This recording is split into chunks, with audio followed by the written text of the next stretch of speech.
हरे हरे राम राम राम हरे हरे। हरे कृष्ण कृष्ण कृष्ण हरे हरे राम राम राम हरे हरे। हरे कृष्ण कृष्ण कृष्ण हरे राम राम हरे हरे। हरे कृष्ण कृष्ण कृष्ण हरे राम राम हरे हरे। हरे कृष्ण कृष्ण कृष्ण हरे राम राम हरे हरे। हरे कृष्ण कृष्ण कृष्ण हरे राम राम हरे हरे। हरे कृष्ण कृष्ण कृष्ण हरे राम राम हरे हरे। हरे कृष्ण कृष्ण कृष्ण हरे राम राम हरे हरे। हरे कृष्ण कृष्ण कृष्ण हरे राम राम हरे हरे। हरे कृष्ण कृष्ण कृष्ण हरे राम हरे हरे। हरे कृष्ण कृष्ण कृष्ण हरे राम हरे हरे। हरे कृष्ण कृष्ण हरे राम हरे हरे। हरे कृष्ण कृष्ण कृष्ण हरे राम हरे हरे। हरे कृष्ण कृष्ण कृष्ण हरे राम हरे हरे। हरे कृष्ण कृष्ण कृष्ण हरे राम हरे कृष्णा। हरे कृष्ण प्रणाम माताजी। हरे कृष्ण हरे कृष्ण माताजी। नानाशनाशलाघया हरे चक्षुरुन्मीलितं कृष्ण माताजी प्रणामम्। गुरवे नमः।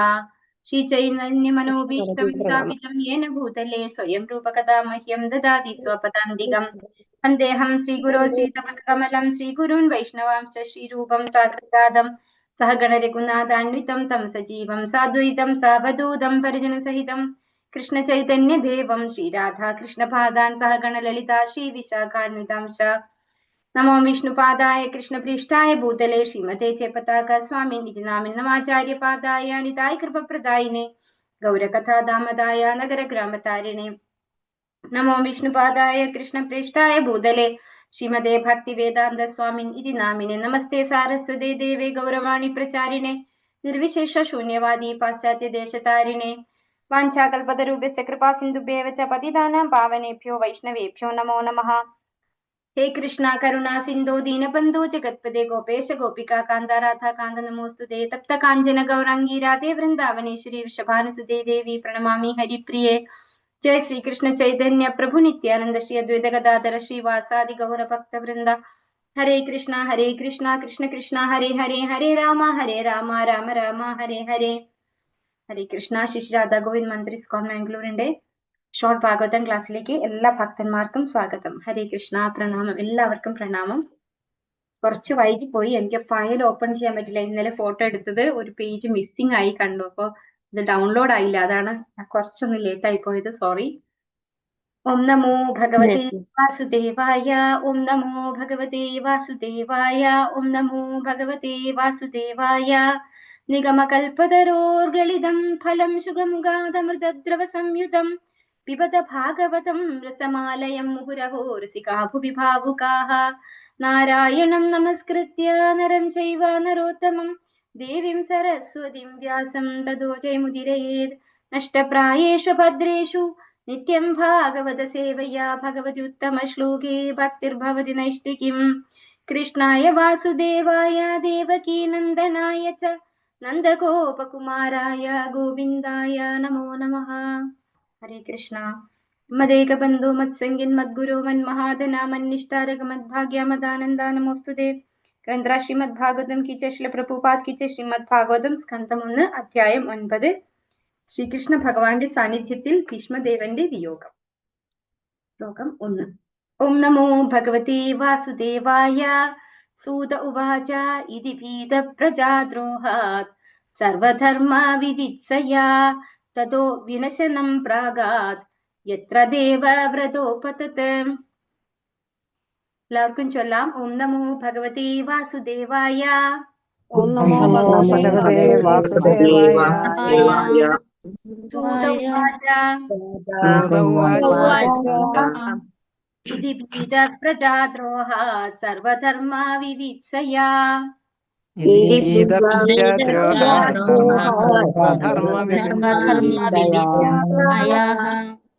തതോ വിനശനം പ്രാഗാത് യത്ര ദേവവ്രതോപതത്.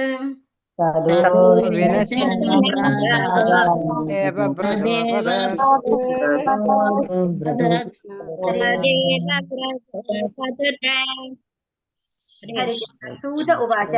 സൂത ഗോസ്വാമി പറഞ്ഞു, ഇതി ഇപ്രകാരം ഭീതഃ ഭീതി പൂണ്ട് പ്രജാദ്രോഹാത് പ്രജകളെ വധിക്കയാൽ സർവ എല്ലാം ധർമ്മ ധാർമ്മിക കർമ്മങ്ങൾ വിവിത്സയ മനസ്സിലാക്കാനായി തതഃ അനന്തരം വിനശനം യുദ്ധക്കളം പ്രാഗാത് അദ്ദേഹം പോയി എത്ര എവിടെയാണോ ദേവവ്രതഃ ഭീഷ്മദേവൻ അപതത് മരണാസന്നനായി ശയിക്കുന്നത്.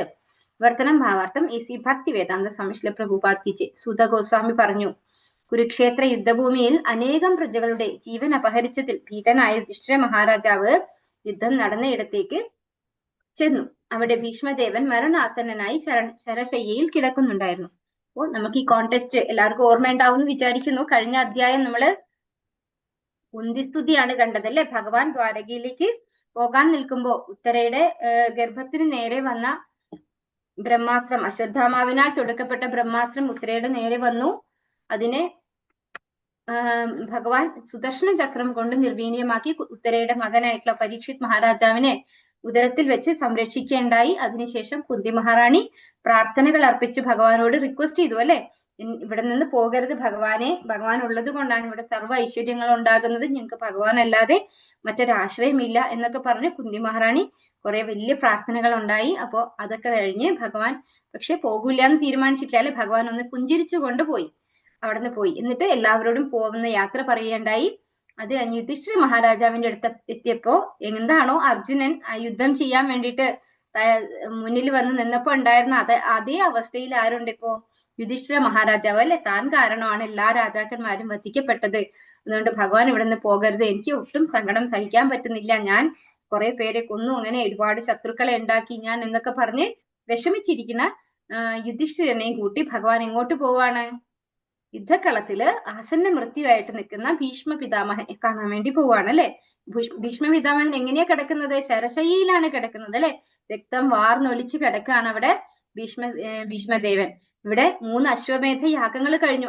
യുധിഷ്ഠിരൻ രാജാവായതിനു ശേഷം 3 അശ്വമേധ യാഗങ്ങൾ കഴിഞ്ഞു. ഇത്രയും സമയം കഴിഞ്ഞിട്ടും ആരവിടെ ഉണ്ട്? ഭീഷ്മദേവൻ, ഈ മുഴുവൻ ശരശയ്യയിൽ കിടക്കുന്ന ഭീഷ്മദേവൻ അവിടെ ഉണ്ട്.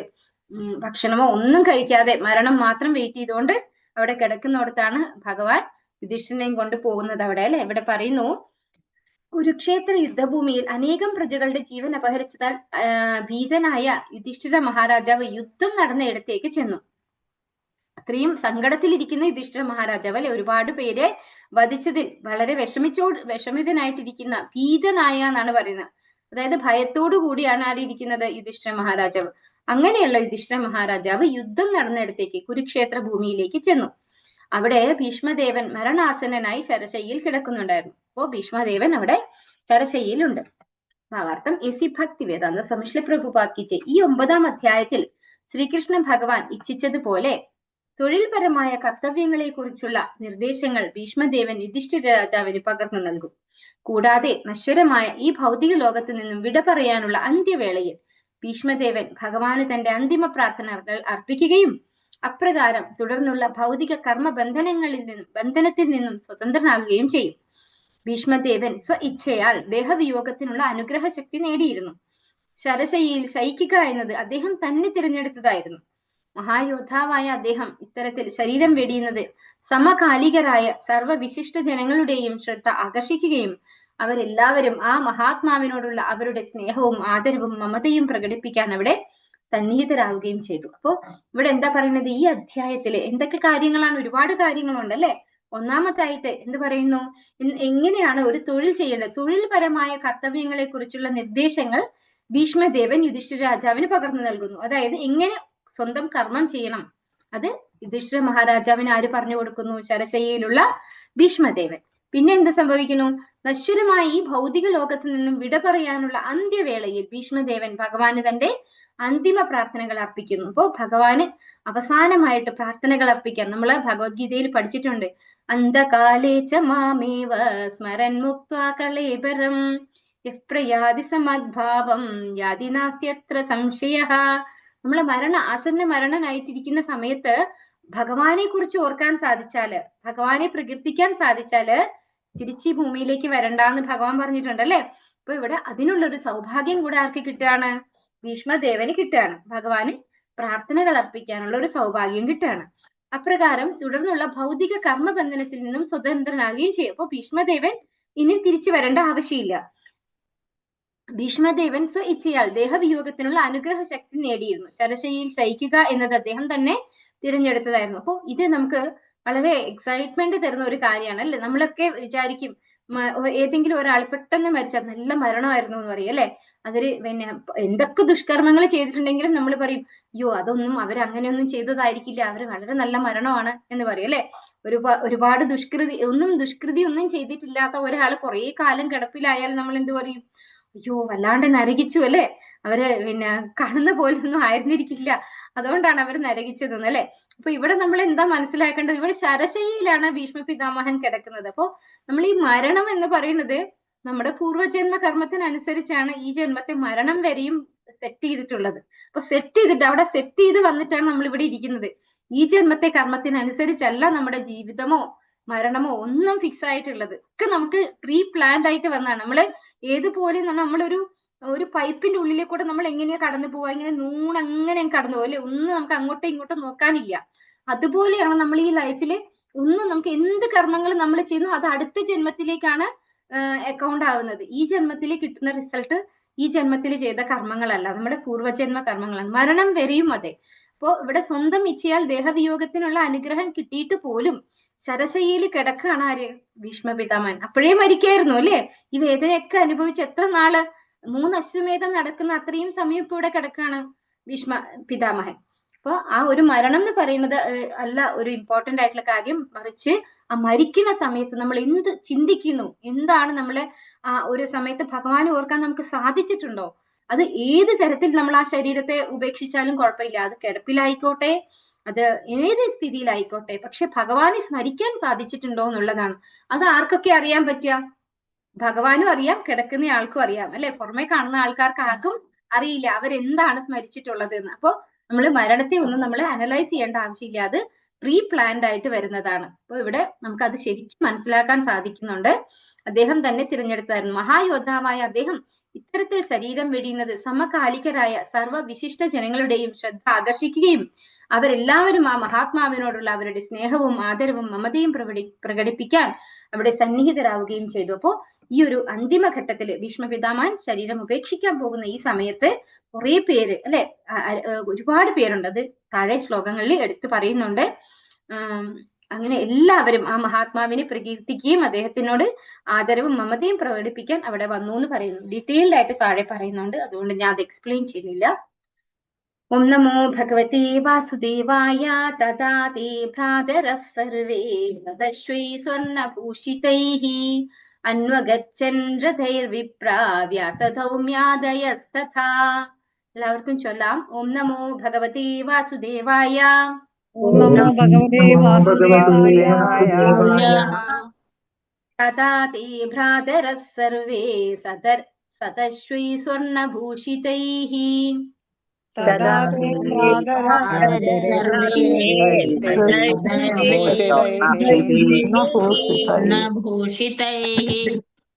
അന്വഗച്ഛൻ രഥൈർവിപ്രാ വ്യാസധൗമ്യാദയസ്തഥാ.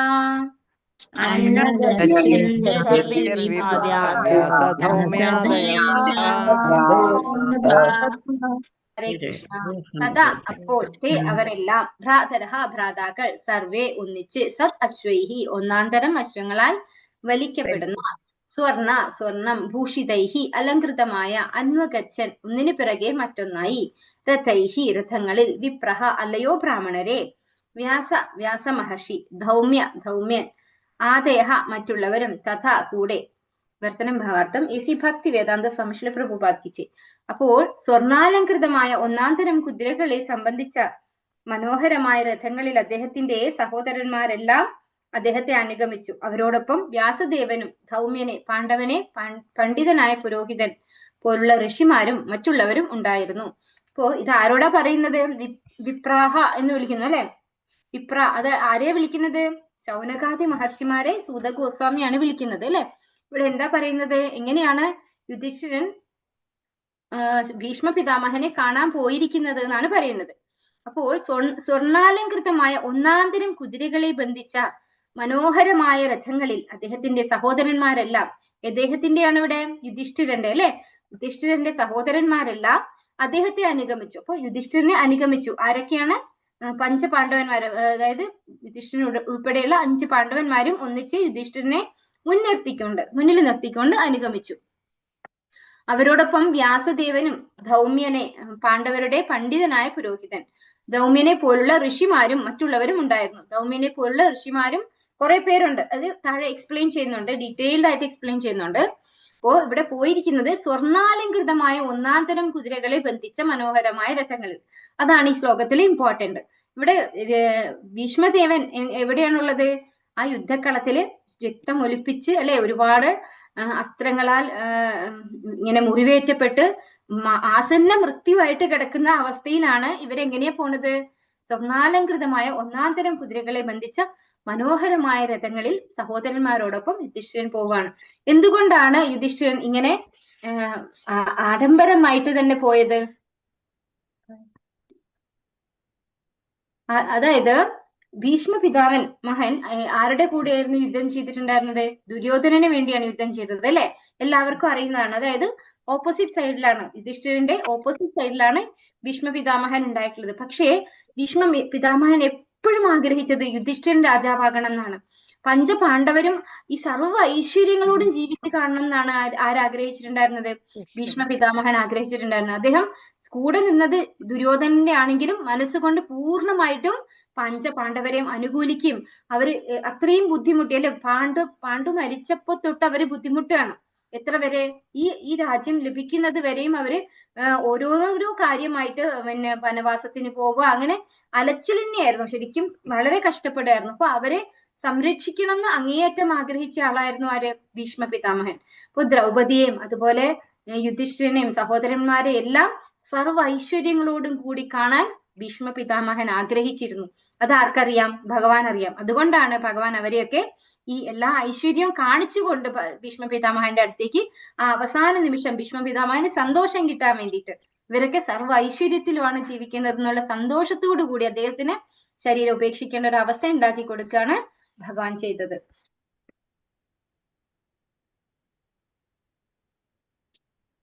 ഓം നമോ ഭഗവതേ വാസുദേവായ.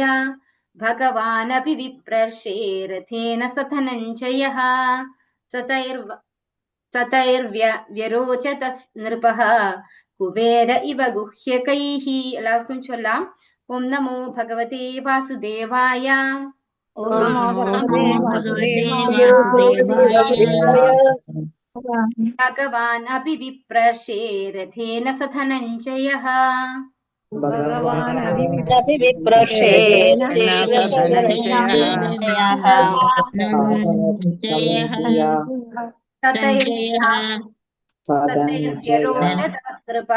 കുബേര ഇവ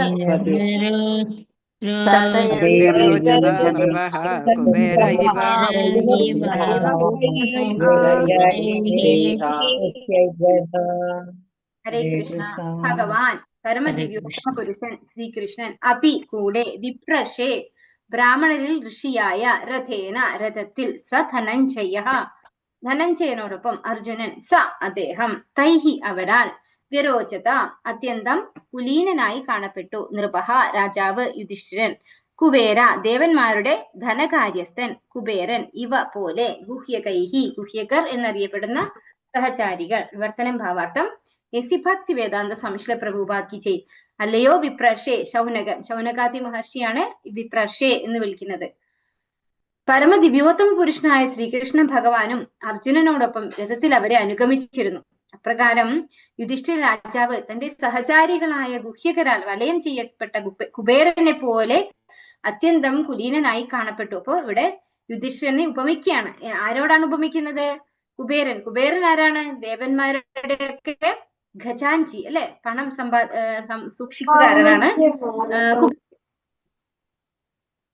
ഹരേ കൃഷ്ണ. കേൾക്കുന്നില്ലേ?